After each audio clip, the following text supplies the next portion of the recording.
Welcome to 2022, where you can do anything a man can do. I am so excited to finally be here. You are going to love it. Feminism has done so much for women. Do tell. No more aprons, first of all. Oh, do we finally have a butler to cook for us? Oh gosh, no, you'll just eat pre-made greasy crap out of a bag on your way to and from work. I suppose that sounds convenient, so I get to work outside the home? Totally. You get to sit in a cubicle all day while you stare at a computer screen, chugging coffee. So liberating. This is not a Colbert Report style self-own of feminism. This is a proud tradwife.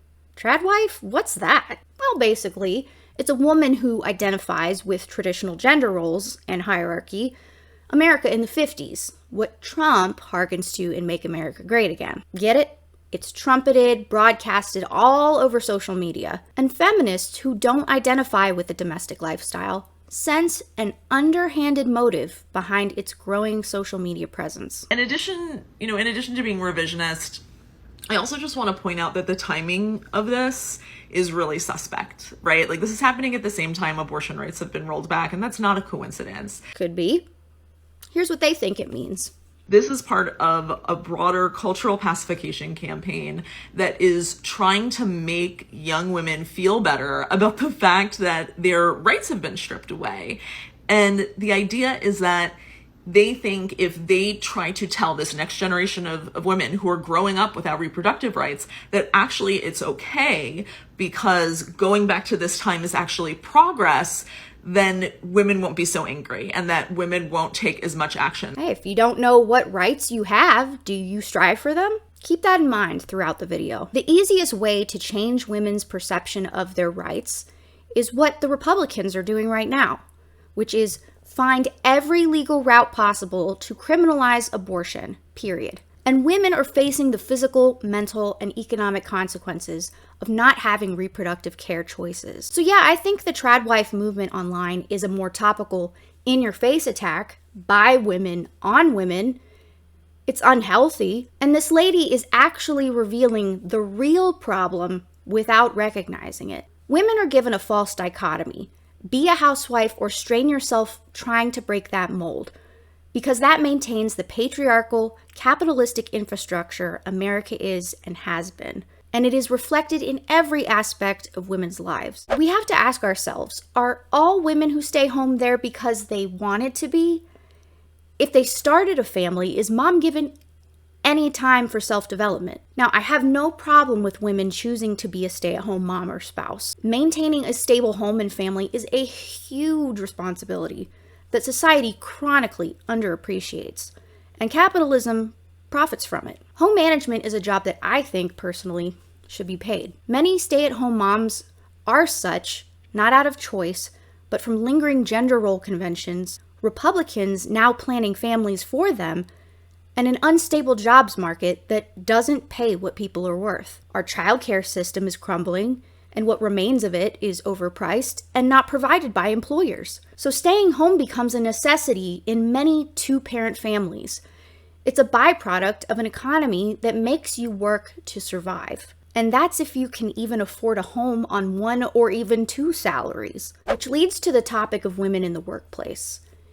If women work and require childcare, they'd better be making enough to pay for it or have family nearby to babysit. Hustle culture is a big thing now. Working overtime without being compensated properly for it, that's late-stage capitalism at its best. Women are forced to work longer hours in many jobs for unequal pay. And because wages haven't risen with inflation, women are working more than one job to get by. Feminism just hasn't resonated enough with the greedy CEOs. They're weeding out job candidates by who can withstand the most time on the job for less pay. Women either submit to that way of life out of desperation or struggle to find another solution. On top of that, general health care and parental leave are not blanket provided by employers. So motherhood becomes an even harder goal to grasp, and women are forced to choose their life path based on what the market demands from them, not what drives them. Since COVID, we've all seen how the corporate machine forces us to make the sausage. Many have quit their inflexible jobs and need something to replace it. And finding fulfillment is a critical human need. And transwifery is not the solution. Women may have chosen to stay home, but the idyllic housewife life preached on social media is unrealistic unless you've married rich, which is a strange transactional way of looking at marriage. Women who choose to have it all within our society will be sacrificing something important for advancement or more money. It's a harsh reality. Women aren't fed when getting advanced degrees or seeking their dream job. And no wonder life choices are so confusing. No choice is made in a vacuum, folks. Women have to develop a certain pragmatism earlier in life in order to just survive. And society gives them flack, whether they stay home, work multiple jobs, or climb the ladder. So the conversation around women's rights first needs to be had among all women, not ignored through dissing or discounting non-traditional female lifestyles, or the 1950s kind. Let's revisit the definition of feminism and recognize we take one another's power away, blaming each other for delay in our advancement, all the while capitalism happily profits.